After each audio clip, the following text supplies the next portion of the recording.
Hey, what's up, Houston? Welcome to Who Do You Know, the show that brings you the who's who of Houston. We here at Who Do You Know like to present and bring you the people in our community that are movers and shakers, that have a story to tell.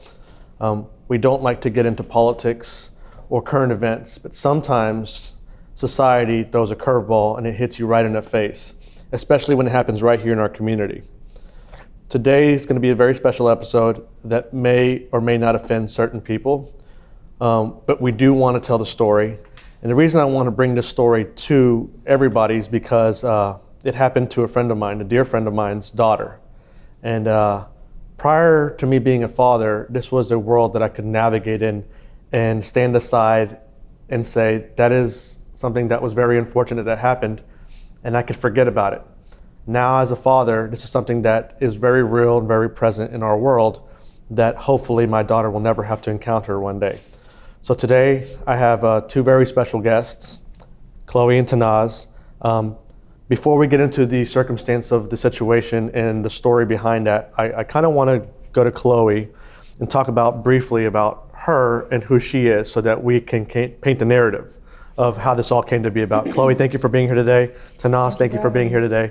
So Chloe, tell us a little bit about yourself and what your hobbies are. So I am going to be a rising junior in the fall, and I am part of the ROTC and orchestra. I'm a very musical person. I play several instruments, and I like to read, write, paint, and draw.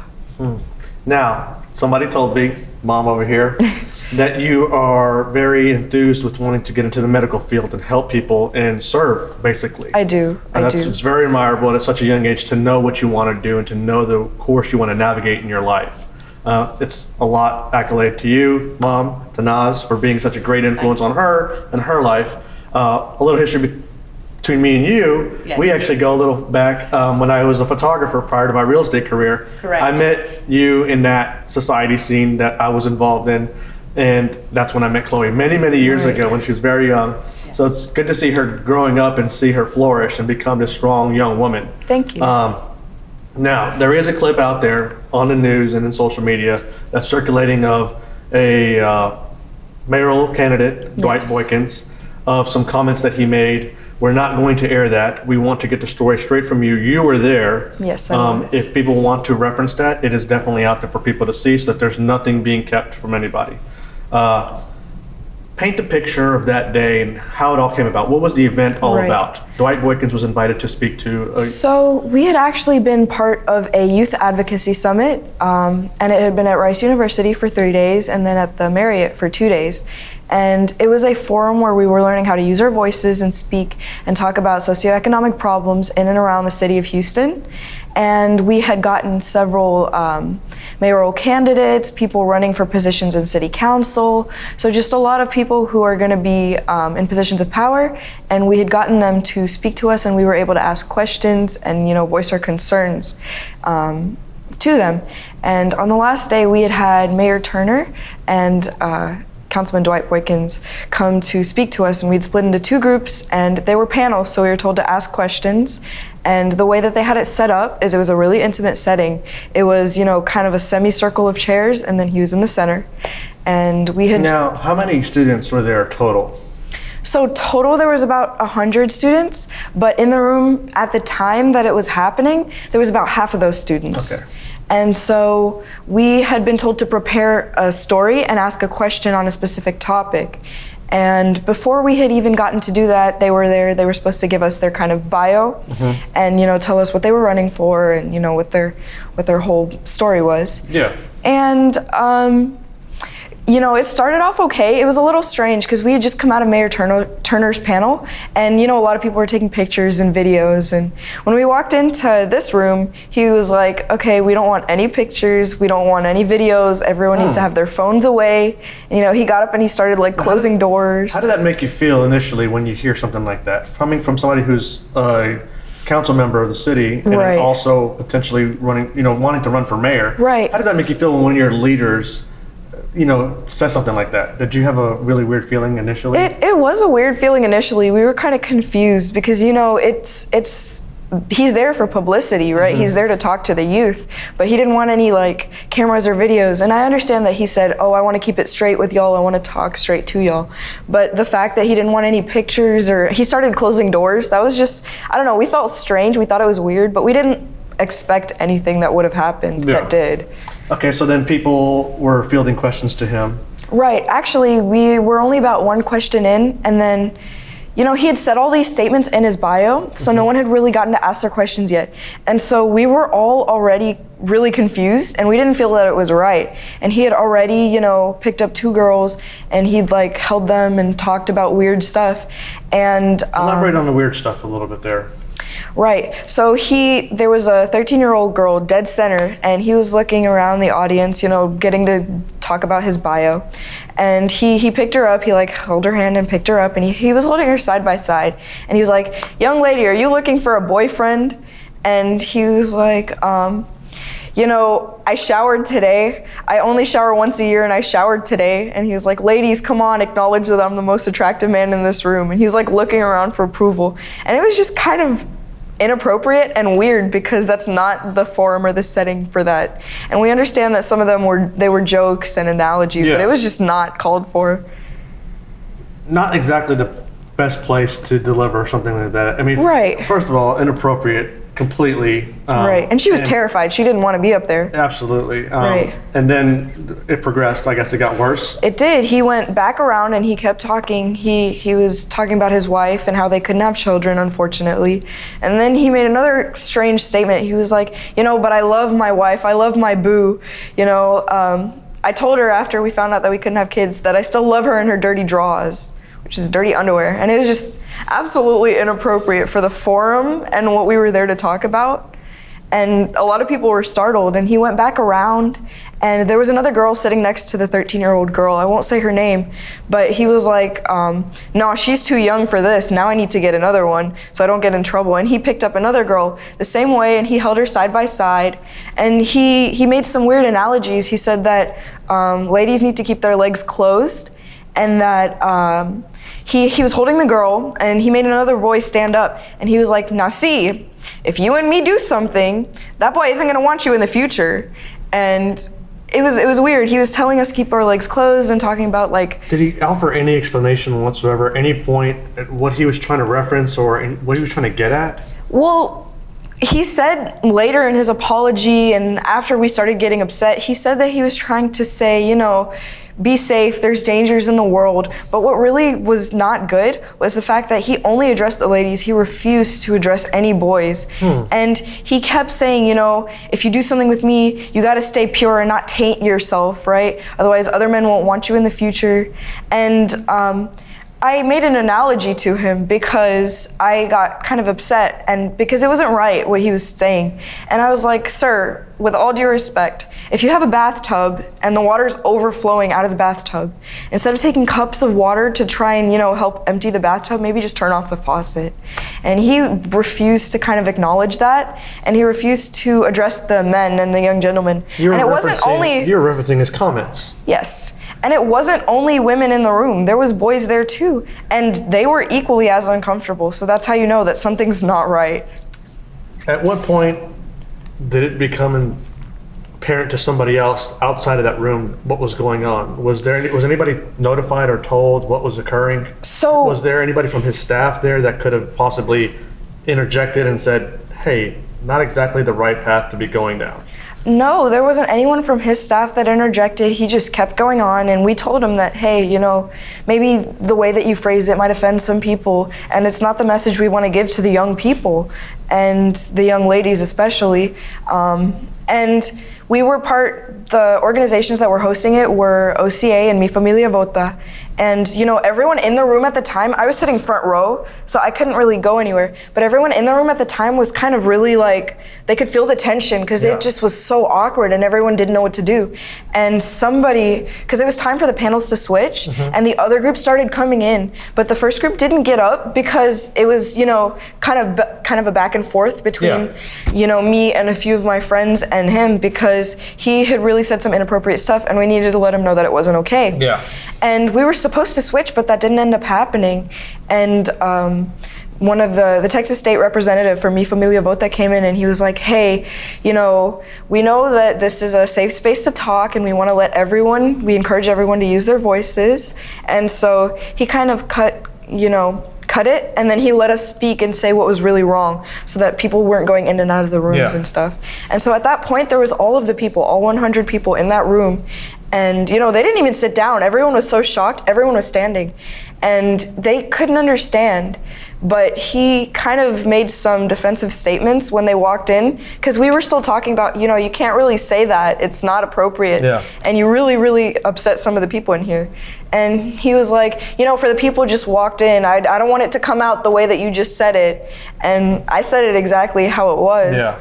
So that was really disappointing. So after this is all wrapped up and done, and you go home, you obviously tell mom. Right. Actually, my brother, he had texted my parents while it was happening, because we were all uncomfortable. He pulled 2 girls up, and Tate was like, hey, this is happening, and there's this speaker, and Chloe looks kind of upset, and he was texting them in the family group chat just so they were kind of updated. Yeah, absolutely. And it progressed from that. And so by the time that they came to actually pick us up, all the parents knew something was wrong. All the kids were really upset. We had afterwards pulled all the other kids into a separate room, and we'd explained everything that had happened to them. And everyone was really confused, and just upset was a general feeling. So as you were getting these messages, what was going through your mind, Mom? Actually, I was at a work meeting, and so my children generally wouldn't text me in the middle of the day in all caps. So I knew something was definitely wrong, as most parents do. Yeah. There is a certain level of parental instinct that you know what to sieve out with your kids and what not. In this case, my children sounded really upset on the text. So I had to excuse myself from the meeting and make myself available. I wasn't allowed to, I didn't make an effort to go up and disrupt or interrupt their meeting time and space with what they were supposed to do. Mm-hmm. I wanted to build resilience so they can, learn how to deal with these situations, but at the same time, I was right there. Yeah. I was on the peripheral, I was right there. Where a parent absolutely should be. Yes, exactly. Right? So, it's one thing that dawned to me, like you said, unless you become a parent, it doesn't come with a handbook, you don't know how you're going to feel, you don't know how your children are going to learn and react to situations later in life. Both of my children are teenagers. My son Tate was also there, who was very uncomfortable, and he sent me a clip of the audio that was going on in the room, and of course text to back it up as well. But we all teach our children to do the right thing. Yes. Omar. We want them to stand up for themselves, say the right thing, have a moral compass. But as a parent, I can tell you, when they actually do that, you must have been. You have to be there for them. You must, and it's hard. It must have been incredibly difficult. First of all, hearing it secondhand, not being present, but after the fact, and knowing how Chloe and Tate conducted themselves, you must have been unbelievably proud at how they handled the whole situation.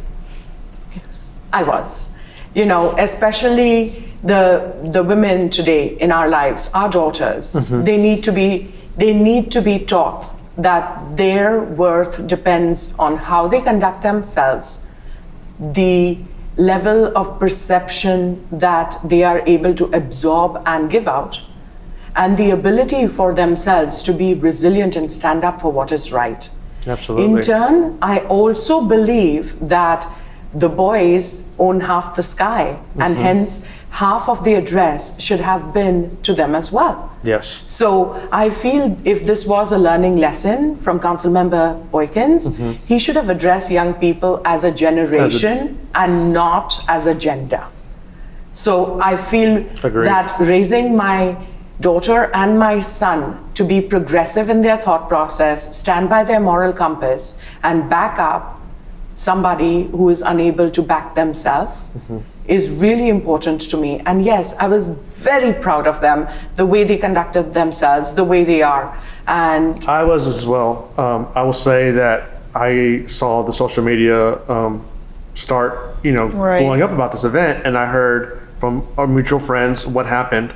And I, dug into the story a little bit more, and knowing that it was you, and knowing that it was you who I had met as a youngster, and now growing up as a young lady, I was proud because I want to instill those kind of values into my daughter, and hopefully she never has to encounter something like this, but if she does, I would like for her to conduct herself in a similar manner as what she did. And that's kind of what we want to stop. The whole point of speaking out, the whole point of even telling him, hey, this wasn't right, isn't that we want to make it political. It's not that we want attention. It's not that we wanted our 15 seconds of fame. It was more that we have to educate the people because this has been happening since like the 1950s and it's still happening, and we need to stop that because women are more than half the population, and we want to show the young women that they can rise to positions of power, that they are worth it regardless of, certain mistakes that they might make as a child. And we understand that those were his personal beliefs and he may have played, opinion and religion and other things into it.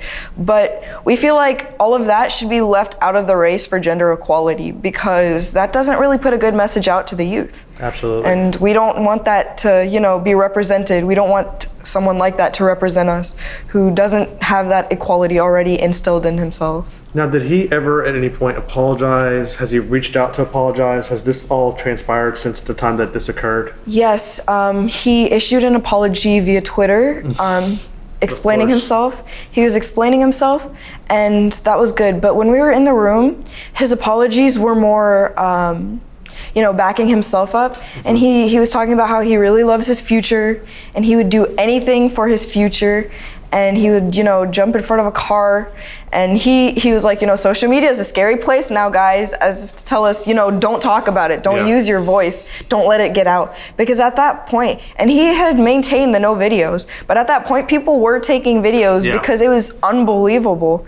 And he did issue an apology, but it was almost like he was taunting us at the end because he kind of drew an invisible line on the ground. He was like, I'm sorry, I'm sorry, I'm sorry. And he was really eager to well, that paints a picture in itself right there. It does, because we were still, we were pretty upset at the time, granted, but, he used that discomfort and he taunted it at the end. In his apology, he described how important his future was, and that's not really an apology. That's more explaining himself. And actually, I just want to address one more thing that you went back to, and it truly sums up, again, from, an outside the box point of view is, just as I don't want my daughter to, just shut up and show up at things, I'm sure that a major part of her conversation with him was based off of the fact that she does not want this to happen to her or to the younger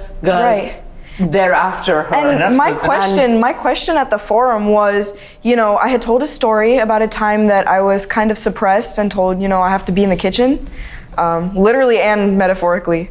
And, my question following up the story was, how do you plan to address and suppress the stigmas and, the degrading comments that are being given to women still in today's day and age?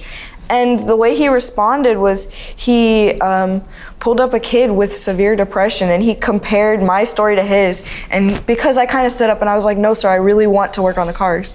And he was like, she was going through the clouds, but she made it to the top. And that kid felt really bad because he couldn't stand up for himself. That was his problem. Wow. And he kind of made our, pleads to, address it with men and women. He kind of changed it and started talking about, young people and mental illnesses, and it was just not appropriate.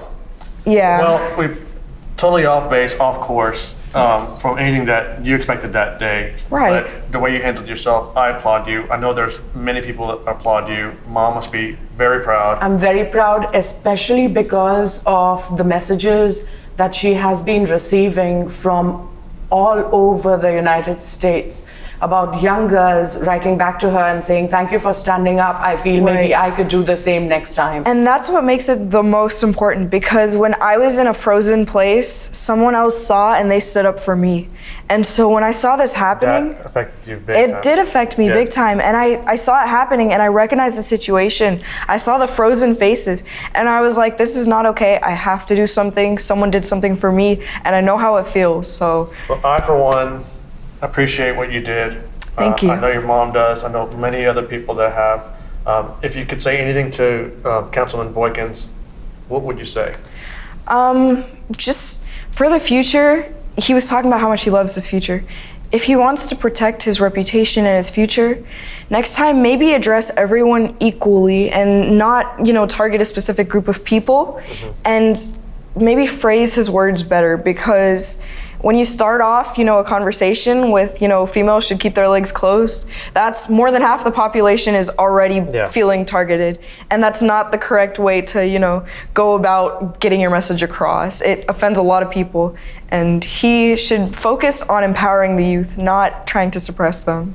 Yeah, and actually, this was inappropriate because it was just a group of young boys and girls who were there to learn about the system, about youth advocacy, about the next levels in government. Right, like what his policies would be if he were to be elected. So the idea that if he was, addressing a different group and he had this message may have fit better. This was a group that actually wanted answers to real questions, his platform. And he could have actually used this so much more for his benefit had he addressed them, equally and in a better format. And just appropriately, Well, we're all going to be tuned in, especially now after all this has transpired. But I want to take the time to thank both of you for being here today.